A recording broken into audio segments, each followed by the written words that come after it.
Anterior, por favor.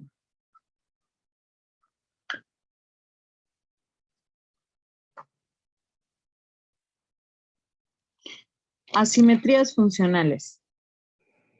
Podríamos empezar por saber qué son las asimetrías funcionales o cómo es que se definen. Estas se definen como las diferencias funcionales anatómicas o neuroquímicas entre dos hemisferios o entre nuestros dos hemisferios. ¿Qué creemos con esto? Creemos que el tamaño es idéntico, pero no se utilizan igual, ¿sí? El lado izquierdo domina el lenguaje y es el ejemplo más notorio de la lateralización, como mi compañera Dolores lo mencionó. El lado derecho ve los aspectos emocionales, sensitivos. La simetría tiene como característica fundamental el sistema nervioso. De ahí seguirían algunas actividades como el sistema motor. ¿Me puedes cambiar, por favor? Lo que son la asimetría motora, que esta la podríamos estar vinculando a lo que es el movimiento. Impacta en la capacidad de cambiar o mover nuestro cuerpo, ¿sí? Moderar nuestro tono de voz y regular nuestras emociones. Lo que es la asimetría en la memoria, este se puede vincular a la justicia, a la verdad. Y bueno, como comentaba mi compañera Dolores hace un rato, hacía el ejemplo de asimetría cerebral de un animal. Lo que nos diferencia es que nosotros tenemos socialización. En este caso, el ser humano pues tiene relación con otras personas y el raciocinio lo llevamos más allá de, pero los animales tienen también ese lenguaje de atención hacia otros de su misma especie. Incluso nosotros creemos que podemos estar conectados en algún momento con esa simetría, con su actitud, con su comportamiento y entender ese tipo de comunicación, ¿sí? En la somestésica, esta habla de lo que es la sensibilidad que se ve por medio de lo que es el tacto o el sentir las cosas. La memoria, la memoria también puede ser exclusiva, ¿sí? En el proceso, en el lado izquierdo, en el proceso analítico, en el racional, en el matemático, en el lenguaje gramatical, y en el lado derecho va vinculado más a lo que es la intuición, la sensibilidad y el lado artístico. La parte visual es aquella que interpreta la información y trabaja de manera cruzada. ¿Por qué? Porque aún interpreta o integra la información, que es lo que vemos, ¿sí? Ella envía ese mensaje a los demás sentidos para que puedan despertar y de alguna manera se cruzan en nuestros hemisferios y entonces se llega al entendimiento, ¿sí? Gracias.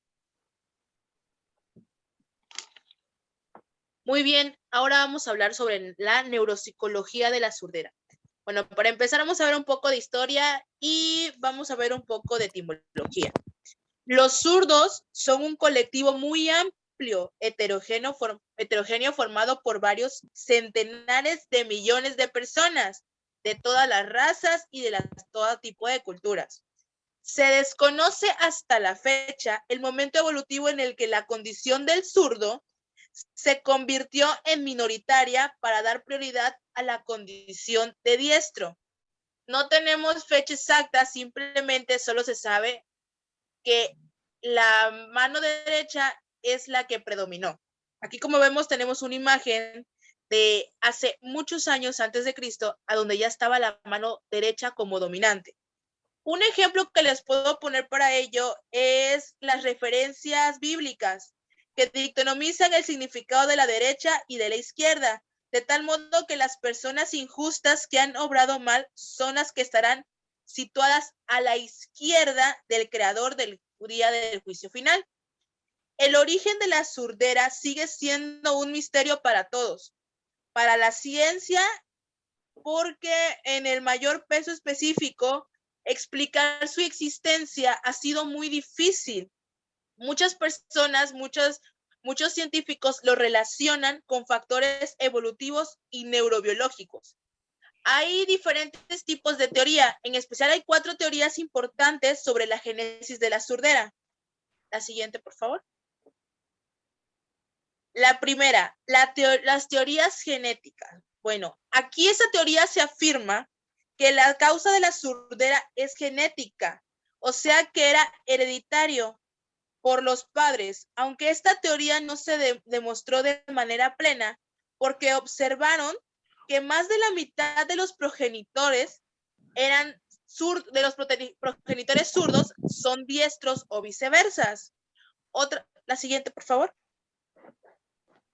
Teorías hormonales. Esta ha sido sustentada por diversos tipos de autores. Le dan vuelta y vuelta y vuelta a esa teoría, porque afirman que los zurdos tienen mayor riesgo de presentar trastornos autoinmunes, que es cuando el sistema inmunitario ataca y rompe los tejidos corporales sanos por error. También pueden padecer de dislexia, autismo, entre muchas discapacidades más.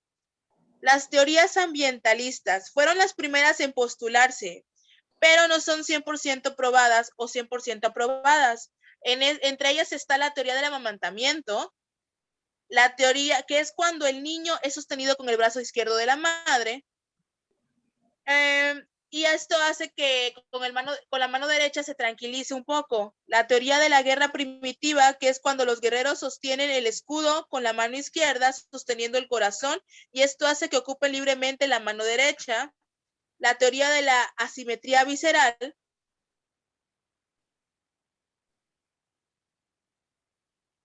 que es cuando las vísceras del lado derecho pesan más que las del izquierdo. La teoría del azar, que es la lateralidad, es consecuencia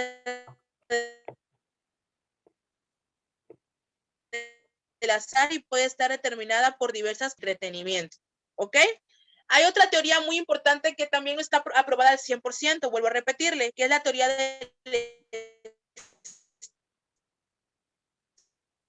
del parto. Se formó que el mayor porcentaje de personas que son estos partos distóxicos son la posición que dificulta el parto. Cuando el feto viene con una posición diferente, esto dificulta el parto y eso hace en muchas ocasiones que la persona sea zurda. Ok, ahora bien, la siguiente, por favor. Vamos a hablar de las funciones. La siguiente. Ok, vamos a hablar de las funciones cognitivas de la surdera.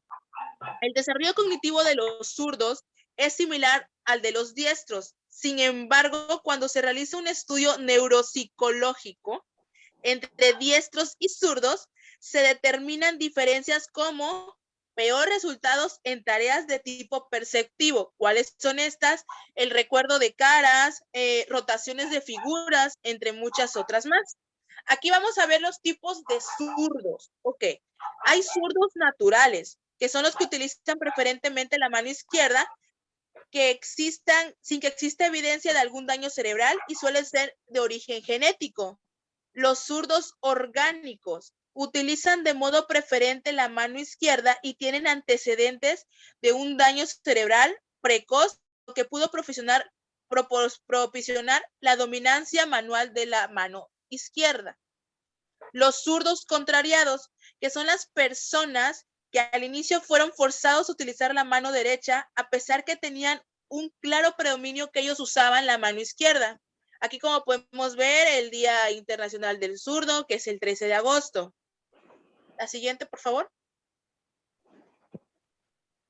Ahora bien, vamos a hablar sobre funciones hemisféricas y estilos cognitivos. Ok.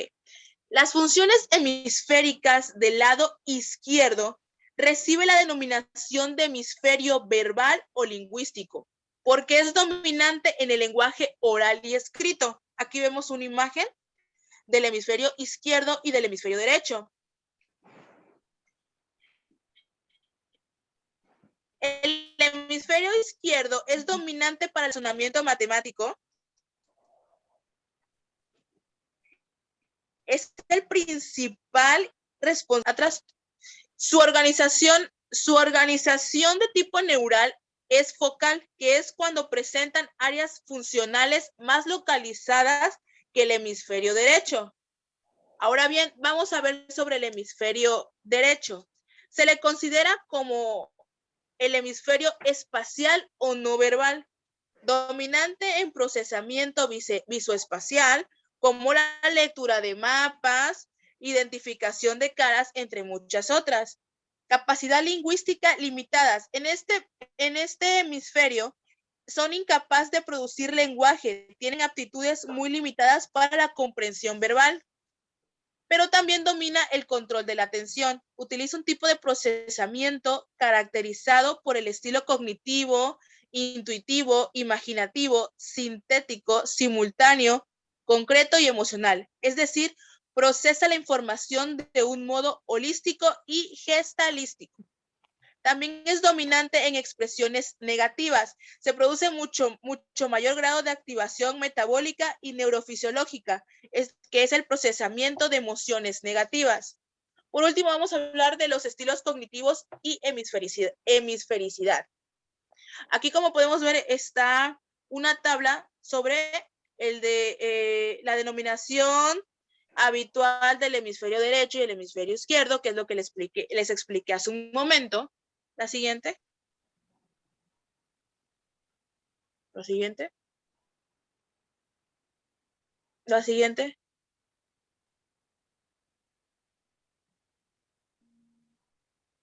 Estilos cognitivos y hemisfericidad. Bueno, hay dos tipos de estilos cognitivos. Para empezar, vamos a ver qué son los estilos cognitivos, que se han definido como modos consistentes que muestran las personas tanto en sus tareas perceptivas como en las intelectuales. Aquí vemos que hay estilo analítico, que es relacionado con el predominio funcional del hemisferio izquierdo y se caracteriza por la tendencia al uso de estrategias para la resolución de un problema. Y el estilo holístico, intuitivo y sintético, que es relacionado con el predominio funcional del hemisferio derecho. En este caso, las mujeres y los zurdos tienden a emplear más este tipo de estrategias de tipo bihemisférico, como consecuencia de su mayor grado de simetría cerebral. Siguiente.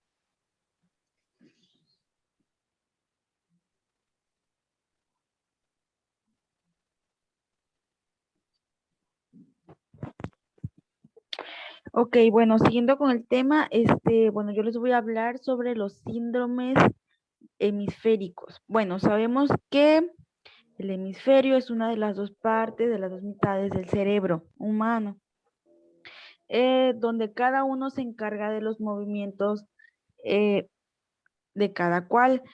Sabemos que existen dos tipos o se divide en dos partes, ¿no? El hemisferio izquierdo y el hemisferio derecho. Bueno, de aquí se derivan los síndromes. Existe el síndrome del hemisferio izquierdo y el síndrome del hemisferio derecho. ¿Cuándo surge esto o cómo se da? Comienza cuando surgen manifestaciones en cada uno de los hemisferios, llevando a una consecuencia de lesiones cerebrales en los lóbulos de cada uno de los hemisferios. Existen ciertas características que los diferencian, de cierta manera también los unen por el tipo de características que tiene cada uno. En la siguiente diapositiva, por favor.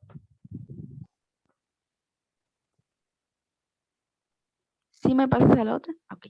Bueno, dice características del hemisferio derecho. Bueno, como le comentaba, cada uno tiene ciertas características, ¿no? Que hacen y nos dan a conocer qué tipo de síndrome es. Bueno, una de las características del síndrome del hemisferio derecho es que producen agnosias de mayor gravedad que el izquierdo, especialmente la agnosia musical, la prosopagnosia y agnosia cromática o cromático. Otra de sus características es que son más frecuentes, los trastornos visoperceptivos y de orientación espacial que tienen dificultad para reconocer figuras, ya sean geométricas, caras, figuras, melodías, topografías, e incluso para orientación en un espacio externo. Otra de sus características es que su frecuente, ¿no? de los síntomas, de euforia y de exhibición social se predominan más que los sentimientos ansiolíticos en torno a sus déficits neurológicos. Otra de sus características es que afecta más el pensamiento concreto que el intuitivo, estando mejor preservando el pensamiento conceptual, o sea que infiere más este pensamiento que los otros que se mencionaron. En la siguiente diapositiva, que son las características del hemisferio izquierdo, bueno, una de ellas es que las lesiones afectan más al pensamiento lógico, conceptual y a la capacidad de abstracción, estando más que persevera o influye más en el pensamiento apasional. Otra de sus características es que surge un mayor riesgo que las apraxias ideatorias e ideomotoras sean de mayor gravedad que las homólogas del hemisferio derecho. También una característica de él que lo hace frecuente es que se producen diversos cuadros afásicos, afectando el lenguaje oral y escrito. De cierta manera, las características tanto del hemisferio izquierdo como del hemisferio derecho logran conjugar o de cierta manera se relacionan, pero son diferentes. Eso es lo que los diferencia y hace que podamos saber en cuál de los tipos de síndromes estamos, ¿no? De cuál estamos hablando. En la siguiente diapositiva, ok, nos habla de las principales manifestaciones de lesiones cerebrales en los lóbulos de cada uno de los hemisferios. Habla del lóbulo frontal en el hemisferio izquierdo. Alguna lesión, o menciona varias, les voy a comentar algunas, que es la pérdida de iniciativa verbal, o sea que se le dificulta, ¿no? El iniciar una conversación, ya sea en un contexto personal o social. La pérdida de fluidez verbal, que prácticamente vino siendo lo que mencioné anteriormente, pero pues aquí es ya un poquito más grave porque pues la fluidez a la hora de tener una comunicación y tratar de entablar pues una relación comunicativa pues no se logra. En caso del hemisferio derecho, una de la lesión es disprosidad motora y fuga de ideas, o sea que no logra conjugar o tener algo concreto de lo que esté pensando o quiera expresar.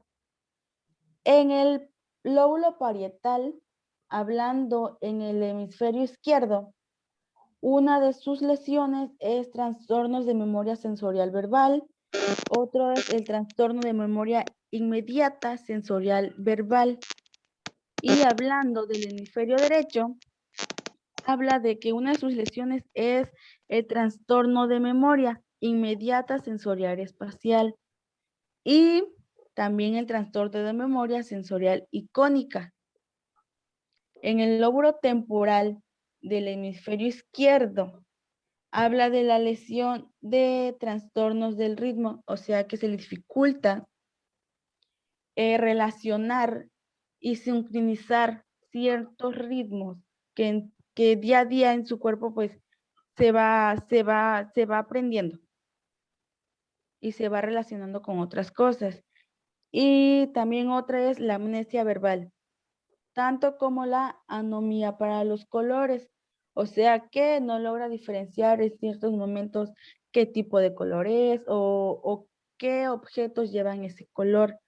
Hablando del hemisferio derecho, en las lesiones del lóbulo temporal, menciona la amnesia espacial, amusa sensorial, agnosia para los sonidos. O sea que se le dificulta relacionar sonidos con lo que está pasando a su alrededor en su contexto.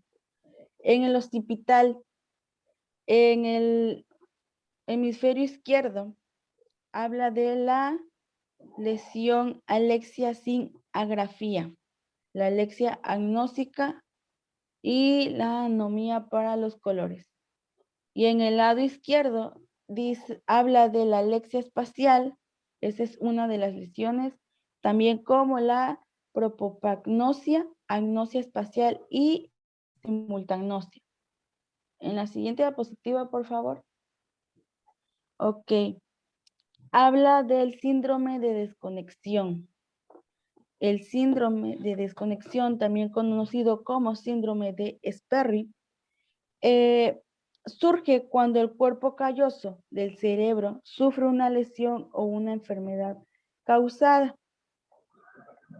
Y esta causa que el hemisferio izquierdo sea más verbal y analítico, llegando a desconectarse funcionalmente del derecho, haciendo que éste sea menos verbal y más emocional. Dice, está causado por la pérdida de conectividad anatómica y funcional entre ambos hemisferios, como consecuencia de lesiones en las comisuras interhemisféricas, especialmente en el cuerpo calloso. Prácticamente los que le expliqué yo, ¿no? ¿Qué pasa si surge esto? En la siguiente diapositiva, por favor. Como pueden ver o notar en la imagen, ¿no? Dice que deben de trabajar juntos, ¿no? Tanto el hemisferio izquierdo como el hemisferio derecho deben de trabajar a la par. ¿Por qué? Porque si no se logra tener una conexión ni un desarrollo natural ni concreto, ni evolución. En vez de que el aprendizaje y la forma de que vaya él recibiendo conocimientos día a día pueda seguir, pues esto hace que disminuya cuando surge el síndrome de desconexión o conocido como SPER. Menciona que se sitúa por el cuerpo calloso es la principal estructura conectiva interhemisférica. O sea, quiere decir que el cuerpo calloso es el que hace cierta función tanto para el hemisferio izquierdo como para el hemisferio derecho. Y se sitúa por debajo de la circunvalación del ángulo. Está compuesto por más de 200 millones de fibras y es la mayor estructura neuroanatómica del interior del cerebro humano. El cuerpo calloso, su anatomía se distingue en 4 zonas. La primera es el rostrum o pico. Este contiene fibras que conectan ambos lóbulos frontales, o sea, los que se mencionaron hace rato, como el lóbulo frontal, el lóbulo oriental. La otra zona es la rodilla o genu. Ok. Esta conecta ambos los lóbulos frontales, tanto del izquierdo como del derecho. La tercera zona es el... No, todavía no. La tercera zona es el cuerpo o el tronco. Esta une las áreas frontales y parietales de ambos hemisferios. Y la cuarta es el plenio o el rodete. Dice que es una zona más engrosada situada en la parte posterior que conecta entre sí los lóbulos temporales y occipitales de los dos hemisferios. En pocas palabras, las zonas del cuerpo calloso son las que también forman parte del proceso para que el hemisferio izquierdo y el hemisferio derecho logren hacer su función tal cual y no podamos llegar a un síndrome de hemisferios. En la siguiente diapositiva habla de la comisurotomía. Ok, la comisurotomía prácticamente es una sección quirúrgica que hace que las válvulas cardíacas lleguen de concreto a la válvula mitral para que así se pueda lograr un aumento de tamaño de su orificio en caso de estenosis. Y para terminar y concluir, hablamos de la agenesia del cuerpo calloso. Existen dos tipos de agenesia, la agenesia precoz y la agenesia tardía. Ok, se menciona y se dice y se sabe que la agenesia precoz se produce antes de las 12 semanas de gestación, no se produce después y no se puede producir después, ya que todo lleva un proceso. Y la amnesia tardía se produce a partir del 4º mes de gestación y es una amnesia de tipo parcial. Hasta aquí terminamos con el tema del capítulo 6.